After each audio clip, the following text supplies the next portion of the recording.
अभिषेक बनर्जी के ऊपर एफआईआर हुआ है, जो चुनाव से पहले बयानबाजी को लेकर के, कैसे देखती हैं?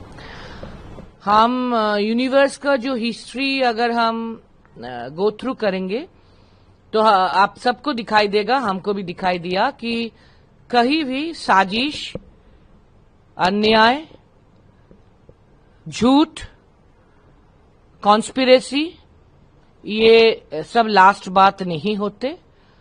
हर वक्त फाइनली लास्ट बात होते हैं जस्टिस, न्याय, सच और पीपल।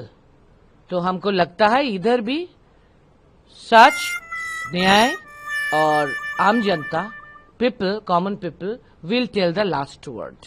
ডুহু ডুহু ডুহু ডুহু ডুহু ডুহু আমি রাধার মতো কলঙ্ক যে চাই। ও লাভলি। না দিদি, আমার কিছু বলার নেই।